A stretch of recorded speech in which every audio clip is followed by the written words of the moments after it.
বন্ধুরা, আমরা শুরু করছি আমাদের অরুণাচল রাইড। আমি এবং আমার কারায়েল রেডি। এখন ভোর প্রায় 4:40।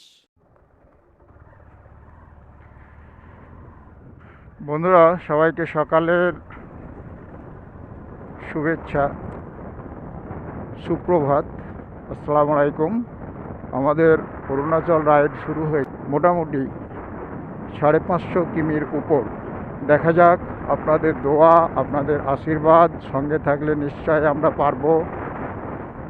আপনারা সেই আশীর্বাদ করবেন বা দোয়া করবেন আমাদেরকে, আমাদের রাইড যাতে সাকসেসফুল হতে পারে। তো আমরা চলেছি আর কি। বন্ধুরা, এখনও দিনের আলো ফুটেনি। এখন আমরা বাজার চোখ ক্রস করছি। এখন আমাদের হেডলাইট জ্বলছে এবং কিছুক্ষণের মধ্যেই দিনের আলো ফুটে যাবে। নিম্নচাপের একটা ভ্রুকুটি আছে, বৃষ্টি হওয়ারও একটা সম্ভাবনা আগামী 25-26 তারিখ। আমরা ক্রস করছি সাটুই বাজার।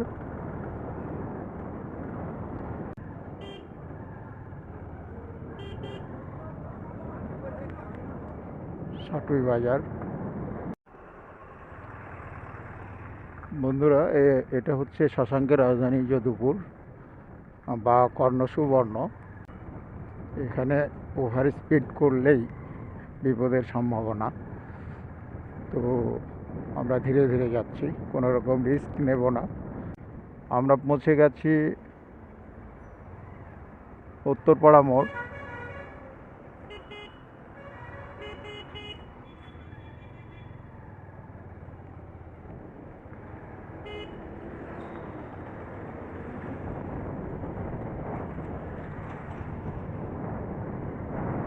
উত্তরপাড়ার মোড়ে আমাদের সঙ্গে মনিদাও নিশ্চয় এসেছে। কাঁদি মোড়ে গিয়ে আমরা দাঁড়াবো।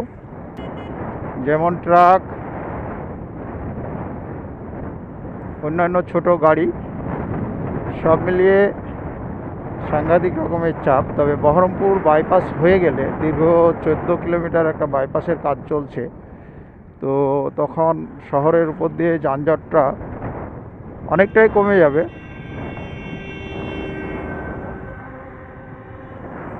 এই যে এইসব গাড়িগুলো, এই যে 207 বা বোলেরো পিক আপ, এরা উন্মাদের মতো ছোটে, এদের সাইড জ্ঞান কম। উত্তরপাড়ার মোড় বা কাঁদির মোড়ে এখান থেকে মনিদা আমাদের এসেছে সঙ্গে। হ্যাঁ, এবং আমরা এখান থেকে শুরু করব, যাত্রা শুরু হবে এই আর কি। মনিদা, কিছু বলো তুমি। অ্যাকচুয়ালি আমাদের বেরোতেই দেরি হয়ে গেছে।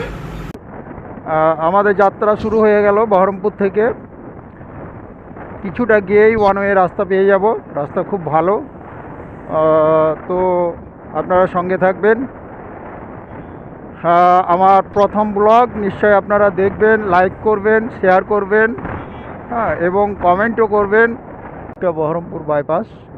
হ্যাঁ, এই বাইপাস তৈরি হয়ে গেলে বহরমপুরের যানজট অনেকটাই কমে যাবে। আর দক্ষিণবঙ্গ থেকে যারা উত্তরবঙ্গ আসবে তাদের পক্ষে অনেক সুবিধা হবে আর কি, অনেক সময় বাঁচবে।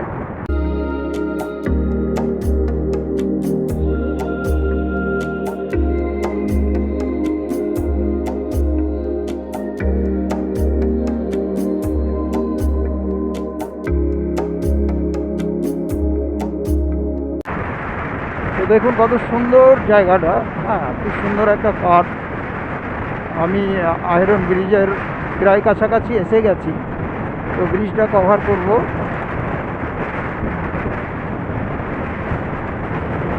আমরা যে খুব তীব্র গতিতে বাইক চালাই তা না, বাইকের গতি যথেষ্ট নিয়ন্ত্রণে থাকে। তবে রাস্তা যে খুব ভালো তা বলবো না। হাইওয়ে যেরকম হওয়া উচিত ততটা কিন্তু মসৃণ নয়। মাঝে মাঝে গাড়ির চাকা গিয়ে যেভাবে লিক হয়েছে এবং উঁচু নিচু হয়ে আছে, তো সেক্ষেত্রে বিপদের একটা সম্ভাবনা থেকে যায়। তাই আমরা অবশ্যই সতর্কতা অবলম্বন করছি, কোনো রকম বিপদ যাতে না হয় আর কি। আমরা ব্রিজটা ক্রস করে এলাম। তো এই কার্ভটা, এই যে এস আকৃতির যে বাঁকটা, এটা খুব সুন্দর লাগে এখানে এসে আর কি হাইওয়েতে। এখন আমরা মালদা বাইপাসে অবস্থান করছি। আমরা এবার একটু ব্রেকফাস্টের জন্যে আমরা একটু দাঁড়াবো। এই বাইপাসে একটা সাধারণ দোকান আছে যেখানে ছাতু বা ব্রেড অমলেটগুলো পাওয়া যায়। দারুণ না রাস্তাটা?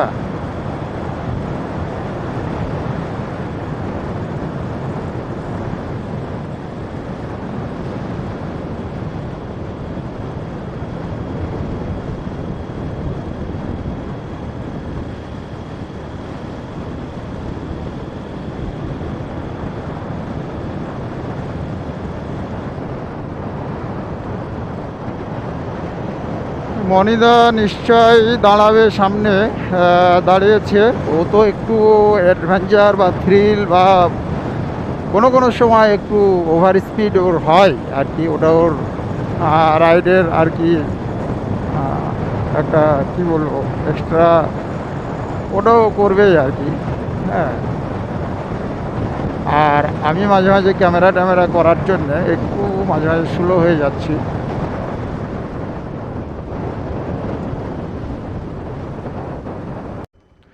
মনিদার সামনে দাঁড়িয়ে আছে। আমরা এখানেই আমাদের টিফিন করব। আমরা যে কেন এত ছোট স্টলে দাঁড়াই সে ব্যাপারে আপনাদের পরে বলবো। এখানে আমরা মোটামুটি আমাদের টিফিনটা সেরে নেব। ব্রেকফাস্ট সেরে নিচ্ছি।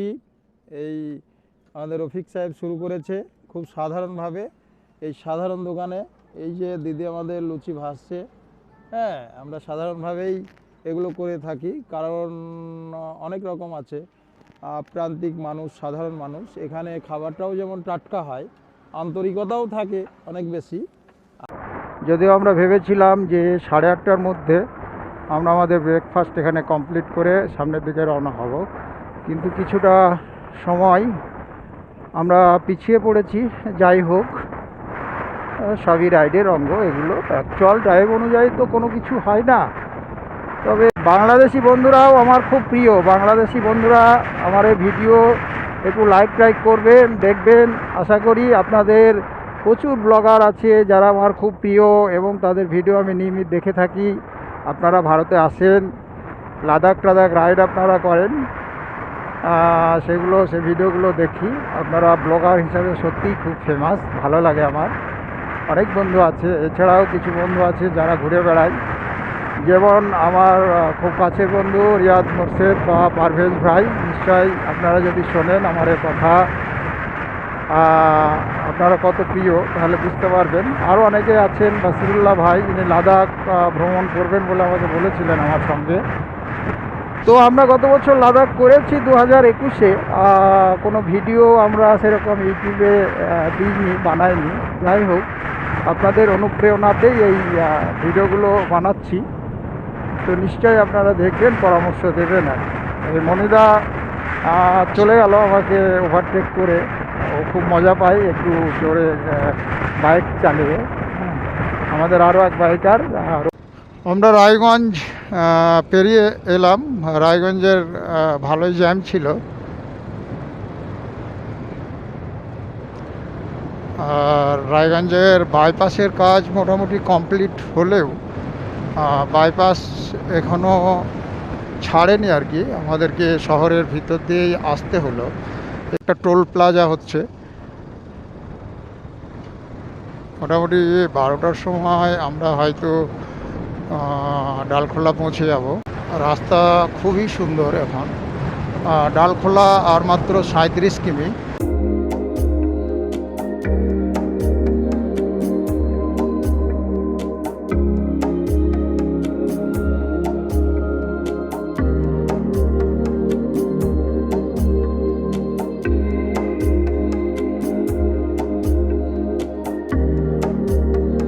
আমরা পৌঁছে গেছি ডালখোলা। 34 নম্বর জাতীয় সড়ক পেরিয়ে বা 12 নম্বর জাতীয় সড়ক পেরিয়ে আমরা এখন সামনে যে ফ্লাইওভারটা দেখা যাচ্ছে, ডান দিকে আমরা ক্রস করে পূর্ণিয়া, কিষানগঞ্জ, ইসলামপুর রোড ধরে নেব, 31 নম্বর জাতীয় সড়ক। তো আমাদের সামনে আরও হয়তো ঘন্টাখানেক পরে আমরা লাঞ্চ করব। এই জায়গাটা অত্যন্ত পাথর ছেটানো আছে, চাকায় স্কিড করার সম্ভাবনা। এভাবেই আমরা ফ্লাইওভার নিচে নেমে গেছে যেখানে, সেখানে আমরা ধরে নেব। খুব খারাপ রাস্তা, এটা কাজও চলছে, হয়তো পিচ করে দেবে কিছুদিনের মধ্যেই। ঘোষপুকুরের কাছাকাছি দুদিকে প্রচুর চায়ের বাগান, সেগুলো একটু না দেখলেই না।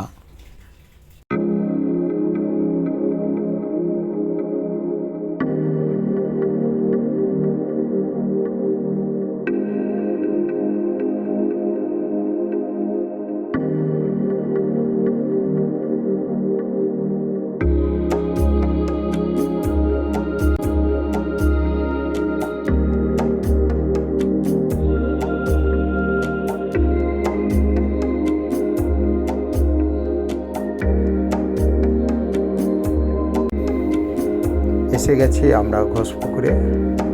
বাম দিকে রাস্তাটা গেল শিলিগুড়ি ঢুকে গেল বাগডোগরা হয়ে।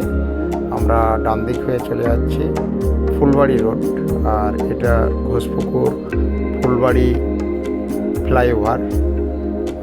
এদিক দিয়েও শিলিগুড়ি ঢোকা যায়, তবে বেশিরভাগ ক্ষেত্রে বাম দিক দিয়েই ঢুকে আর কি, ওদিকে সেবক রোডও।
ফুলবাড়ি যাওয়ার সময় আমরা স্পষ্ট লক্ষ্য করছি যে কাঞ্চনজঙ্ঘার পিক কত সুন্দর দেখা যাচ্ছে।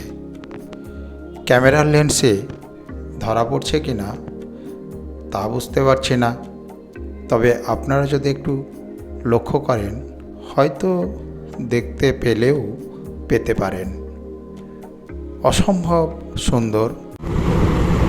সাইড কে রে ভাই, সাইডকে দুজনে সমান্তরালভাবে গেলে কী করে হবে?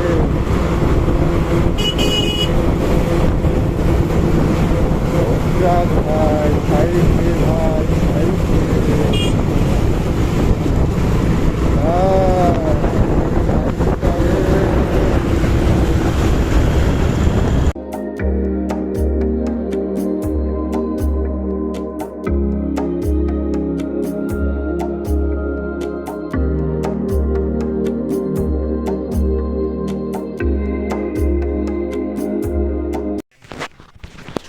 এখন আমাদের মহানন্দা ব্যারেজ প্রকল্প স্বাগত জানাচ্ছে। মহানন্দা নদীর উপর খুব সুন্দর দেখার মতো ব্যারেজ, অনেকেই দেখতে আসে এই ব্যারেজকে।